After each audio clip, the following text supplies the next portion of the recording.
In the 1990s, previous CIA directors confirmed in congressional testimony that North Korea was selling missiles and technology to Iran.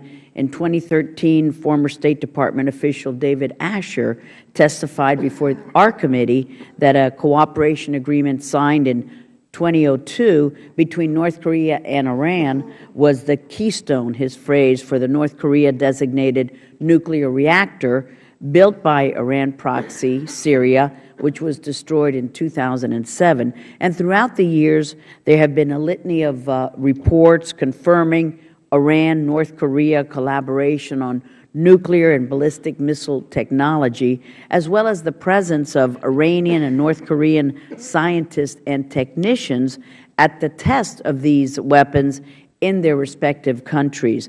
The United States has repeatedly sanctioned North Korean and Iranian entities for their collaboration on these issues. Reports now indicate that Iranian scientists were again present for North Korea's nuclear test in January. So I have several questions related to that. Ambassador Moll, what U.S. entities are tasked with monitoring Iranian and North Korean collaboration on nuclear and ballistic missile issues? And if Iran acquires nuclear technical knowledge from North Korea, and just the expertise, the know-how, the results from nuclear tests, not actual nuclear-related materials, would Iran be in violation of the JCPOA or any other sanctions against itself or North Korea? And also, can you confirm if Iranian officials, scientists, or technicians were present in North Korea for its latest nuclear detonation on January 6th? And moving to another topic under the JCPOA's Annex 3, the civil nuclear cooperation, the U.S. and other P5+1 members are obligated to cooperate in helping Iran develop its civil nuclear program. Has the U.S. or any other P5+1 country begun any transfers to Iran as part of this annex? And what has been transferred? How do we reconcile some of these transfers with prohibitions under existing U.S. law?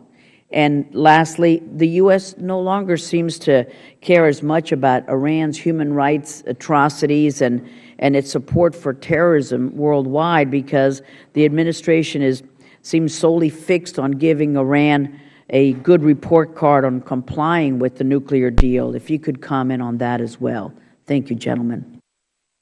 Congresswoman, thank you very much for those very topical questions, which I'll be happy to address. You are right that through the years there have been connections with Iran, with many other parties, North Korea, but others as well, in developing the nuclear program that we have found to be such a grave threat against our interests, the interests of Israel and our other friends in the region. So that's the reason that we took on this deal, to limit the capacity for that program to pose a threat. But which are the entities that are tasked with monitoring this? Which are the? Yeah. So I can assure you there are few issues that get as much attention from the U.S. intelligence community, our diplomatic attention, our military attention, than the nuclear threats from Iran, North Korea, and elsewhere. We will remain very much engaged. In fact, I'd say even more engaged now that we have very specific criteria by which to judge Iran's compliance with this agreement. Can you confirm whether Iranian officials were present in North Korea? I cannot. I'll be happy to take that question back. If they acquire, if Iran gets from North Korea not the actual materials, but a lot of the expertise, would that be a violation on the JCPOA? The JCPOA spells out very specific, measurable commitments that Iran must meet: the number of centrifuges, the number of the amount of enriched material that it has, the extent of its reactor program. If Iran gets